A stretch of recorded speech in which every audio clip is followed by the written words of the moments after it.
sains ilmu akuntansi dalam sistem pengendalian manajemen ya SPM. Jadi SPM-nya di sini adalah kita bagaimana cara mengukurnya ya, bagaimana mengevaluasinya dan bagaimana memberikan insentif ya dan juga reward ya, reward and punishment. Maka lanjutannya di topik ini adalah masalah planning and budgeting gitu ya. Jadi planning and budgeting di sini ini merupakan elemen elemen utama dari yang namanya pengendalian keuangan ya. Jadi pengendalian keuangan dilakukan dengan tiga elemen. Pertama, mengendalikan pusat pertanggungjawabannya ya. Kemudian mengendalikan prosesnya. Kemudian mengendalikan motivasinya gitu ya. Jadi tiga unsur inilah yang harus dikendalikan. Jadi tiga elemen ini, elemen pusat pertanggungjawaban meliputi hasil-hasil yang dicapai oleh organisasi. Yang kedua itu adalah bagaimana proses formalnya, mulai dari perencanaan dan juga penganggarannya ya.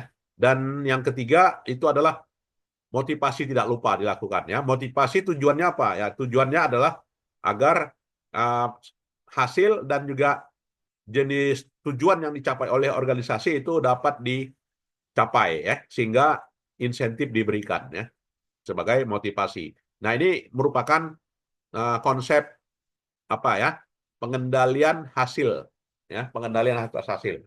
Jadi ada tiga elemen. Kemudian adalah planning and budgeting. Jadi planning and budgeting ini perencanaan dan penganggaran ya. Perencanaan tidak bisa jalan tanpa adanya penganggaran. Begitu juga penganggaran tidak bisa dianggarkan tanpa ada menulis rencana. Jadi untuk menulis rencana bisa dispesifikasikan adalah di mana organisasi itu inginnya. Kemudian juga di mana intensitasnya dan hasil yang mau dicapai itu apa ya. Dan apa ya tujuan dari perencanaan dan penganggaran pertama adalah menjamin pengendalian manajemen, kemudian perikatan ya, kemudian capaian koordinasi dan juga keberlangsungan ya. Dan siklus perencanaan ya dilakukan dengan tiga tahapan ya. Pertama adalah perencanaan strategis. Ya, perencanaan strategis itu lingkupnya meliputi proses ya, mulai dari mencapai misi, tujuan dan strategi, dan normalnya ini di prosesnya adalah dilakukan di level top management, pimpinan ya. Kemudian di pemrograman penganggaran ini dilakukan adalah spesifikasi program ya yang dapat diimplementasikan untuk beberapa tahun di masa yang akan datang dan spesifikasi sumber daya ya yang akan dikonsumsi.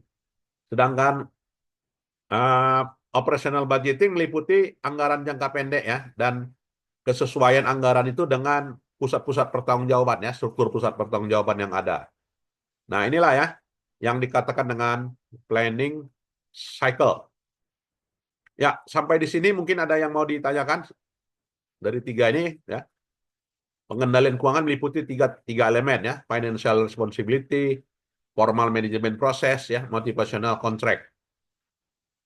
Planning and budgeting meliputi menulis rencana dan juga menentukan tujuan ya.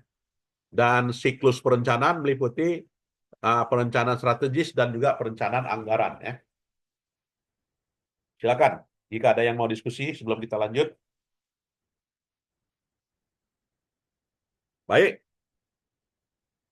Nah, karakteristik dari anggaran, pertama anggaran itu harus isinya terminologi moneter. Ya, jadi satuan ukuran moneter, apakah rupiah, apakah dolar gitu ya. Kemudian anggaran itu selalu 1 tahun, nggak lebih dari setahun ya.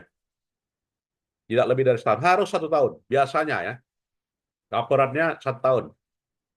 Kemudian harus ada komitmen manajemen. Ya, setuju pihak manajemen itu menyetujui anggaran yang ditujukan. Itulah makanya ada namanya ini ya rapat umum pemegang saham. Ya, setuju mereka targetnya ini, capaiannya ini, setuju gitu ya. Dan anggaran itu disetujui oleh pihak yang punya otoritas tinggi sebagai pihak yang menyetujuinya, legasinya. Dan anggaran itu diubah di dalam kondisi spesifik. Dan juga secara periodikal aktualnya dibandingkan dengan anggarannya ya. Dan budgeting and management, ya penganggaran dan pengendalian manajemen, ini saling penganggaran ini disesuaikan dengan target ya, dan juga dibandingkan dengan standar ya untuk mengevaluasinya. Dan perencanaan dan juga penganggaran prosesnya itu dilakukan dengan proses formal ya, termasuk di dalamnya tindakan ya, yaitu yang namanya action control. Sedangkan personal control ini memberikan informasi atau juga pengambilan keputusan yang relevan pada manajer ya. Nah, proses penyajian anggaran meliputi inilah ya. Jadi proses penyajian anggaran itu baik itu di level bawah atau di level atas, bottom up dan juga top down gitu ya. Tidak lepas daripada proses ya. Pertama panduannya, yang kedua item-item anggarannya, yang ketiga negosiasinya, dan yang keempat adalah persetujuannya. Jadi proses penganggarannya tidak lebih kurang 4 bulan ya. Dan tipe-tipe target capaian kinerjanya meliputi ya secara historis negosiasi ya, kemudian dengan target biaya dan juga perbandingan ya. Jadi untuk melihat kinerja baik atau tidak itu harus lihat target biaya dan juga perbandingannya ya, benchmarkingnya, dan juga fleksibilitas ya. Dan di mana di sini manajer harus bertanggung jawab untuk mencapai rencananya ya sesuai dengan kondisi yang hari ini ya. Ya, jadi harus relatif ya tercapainya target. Kemudian dalam perencanaan ada namanya budget participation. Nah, artinya pihak-pihak yang berpartisipasi dalam penganggaran. Nah, pihak-pihaknya ada artinya di level atas dan level bawah ya, top down and bottom up. Jadi mencakup pengaruh ya, dalam hal ini pihak bottom up atau juga top bottom gitu ya, diperlukanlah yang namanya komitmen ya.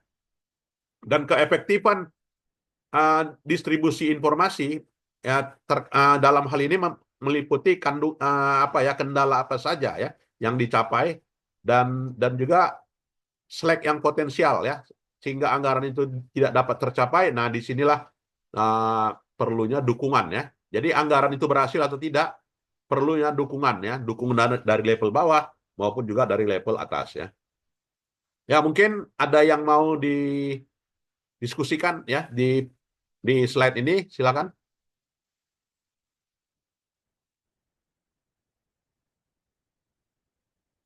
Baik. Nah, kalau kita lihat di sini kesulitan target capaian anggaran ya dipengaruhi oleh motivasi gitu ya. Jadi motivasi itulah kesulitannya. Kalau udah tidak ada motivasi, maka cenderung grafiknya turun ya. Nah, ini gambarannya. Nah, maka akan cenderung grafik menurun. Seandainya ini mau pada saat tahun motivasinya tinggi gitu kan. Nah, grafiknya naik gini. Nah, ketika anggaran udah tercapai gitu kan. Maka bersenang-senang gitu kan. Dan masuk pada siklus turun. Nah, siklus turun. Nah, inilah yang namanya apa ya? Impossible gitu ya. Artinya ada kalanya ya target ini ya dipengaruhi oleh yang namanya motivasi gitu ya. Jadi makanya selalu ya target dan capaian anggaran itu minimal sama ya atau naik, nggak pernah turun. Ya kalau turun ya grafiknya seperti ini turun ya. Nah, itu ya dari sisi penganggaran. Kemudian dalam teorinya gitu ya, capaian target itu apabila 25 sampai dengan 40% ya. Nah, jadi target itu selalu di situ ya. Kemudian dalam level kesesuaian capaian target ya berkaitan antara 80 dengan 90. Nah, bicara efektif atau juga bicara tidak efektif, maka di sini terkait dengan apa ya tim.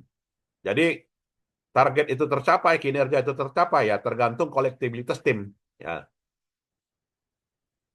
Dan juga targetnya tinggi dari situasi yang ketidakpastian gitu ya. Nah, grafiknya seperti ini. Jadi probabilitas kinerjanya rendah tinggi gitu ya. Di bersanding dengan targetnya. Jadi kalau udah targetnya tinggi, maka sulit gitu ya. Apalagi dalam situasi yang tidak pasti, maka nantinya bisa melahirkan kinerja yang rendah. Nah, ini kalau gambarannya seperti ini gitu ya. Jadi cenderung dia akan turun seperti ini.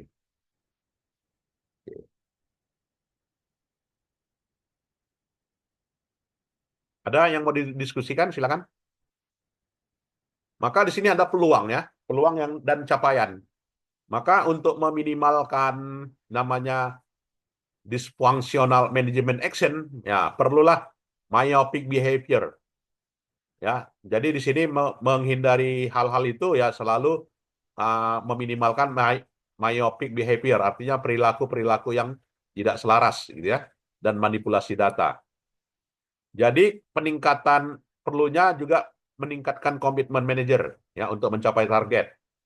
Kemudian mengurangi biaya ya, mengurangi biaya dan juga apa ya, protect against ya cost optimistic revenue projection ya, dan juga create winning atmosphere and positive attitude. Ya, kira-kira target yang bagus itu yang mana? Yang pertama motivasi gitu ya. Ada motivasi ya, kemudian perencanaan, ada koordinasi, ada pengendalian biaya dan ada evaluasi ya. Target sulit itu karena apa? Ya karena targetnya memang di luar nalar, konservatif gitu ya. Kemudian apa ya? Terlalu optimis. Nah, itu seperti itu ya, terlalu optimis. Misalnya target pertumbuhan ekonomi Indonesia berapa persen menurut pemerintahan sekarang? Ada yang tahu?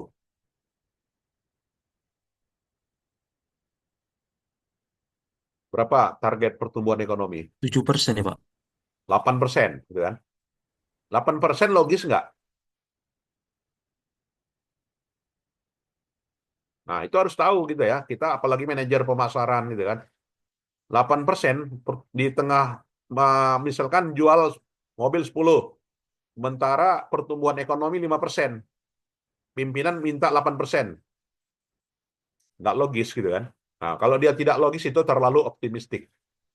Ya, jadi pertumbuhan ekonomi sekarang ditargetkan pemerintahan sekarang itu 8%. Sementara kan dunia 5%, 6% kan rata-rata seperti itu ya.